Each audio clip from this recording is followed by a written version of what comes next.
Jelgavā pirmoreiz Latvijā tika izmēģināta kausējamā mašīna sniega likvidēšanai. No ielas brauc mazdaļas, lai uzlabotu braukšanas apstākļus un drošību pilsētas ielās ziemas apstākļos. Šo kausējamo mašīnu savulaik izgudrojuši gudri prāti, kuri bieži skolas laikā uzturējās fizikas kabinetā, un viņiem patika ķimerēties gar dažādām ierīcēm.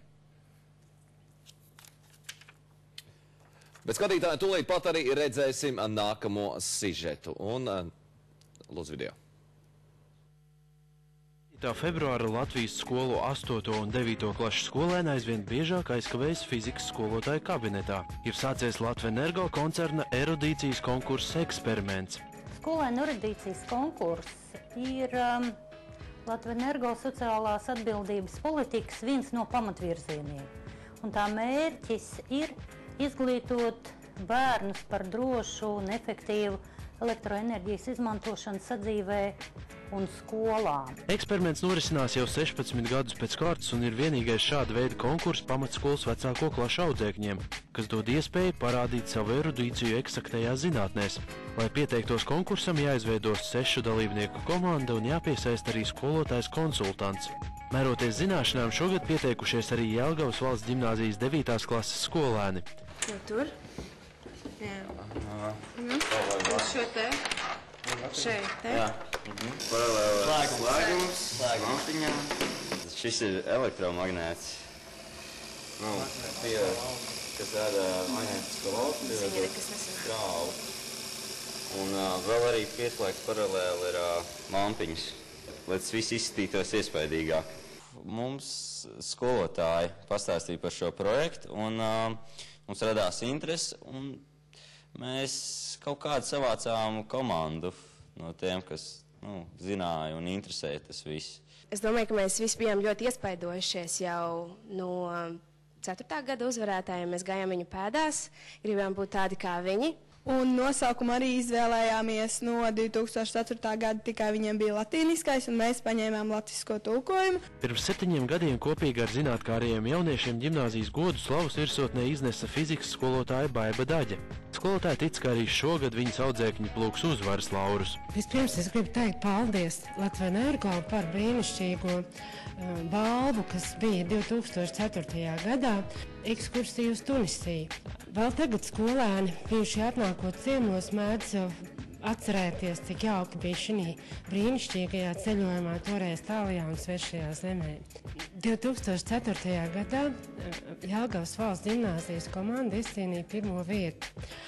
Šo spēli toreiz vadīja Lauris Trēniks, un skolēniem tas bija ļoti liels piedzīvojums tikties ar Lauri Rēniku un piedalīties šī spēlē. Mūziķis Lauris Trēniks konkursu laiku atceras ar siltām jūtām. Toreiz gan prāta spēlē esot bijis cits nosaukums – Kam gaišāka galva. Un tajā laikā šī Latvenergo rīkotā elektrības spēle saucās Kam gaišāka galva. Un tad man Latvenergo toreiz uzrunāja kā vadītāju un arī lūdzu sakomponēt dziesmu. Kam galva gaišākā, tas spēj redzēt vairāk ar vienu. Un tad, ko vien var darīt, ja tev ir galva gaišāka?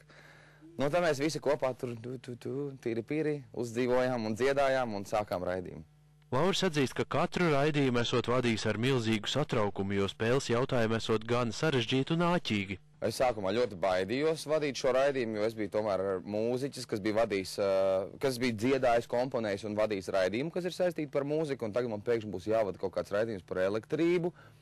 It sevišķi, ka man skolā gāja ļoti labi, izņemot 2 priekšmetos ķīmija un fizika, kur man gāja visšvakāk.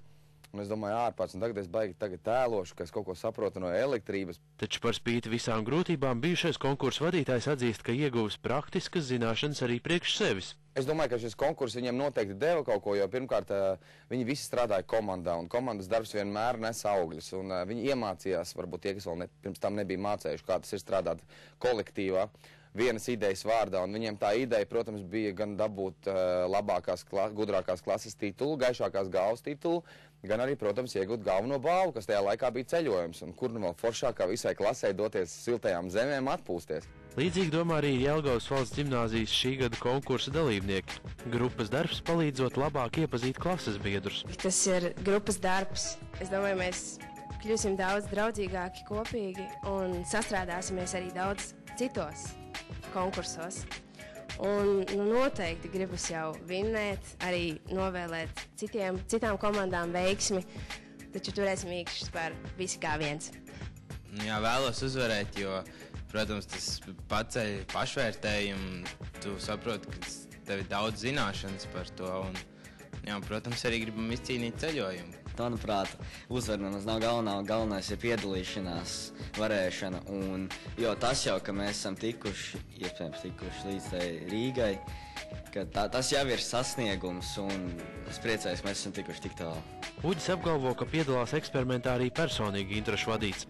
Viņa izvēlētajā nākotnes profesijā bez zināšanām par elektroenerģiju nekādi nevarēšot iztikt.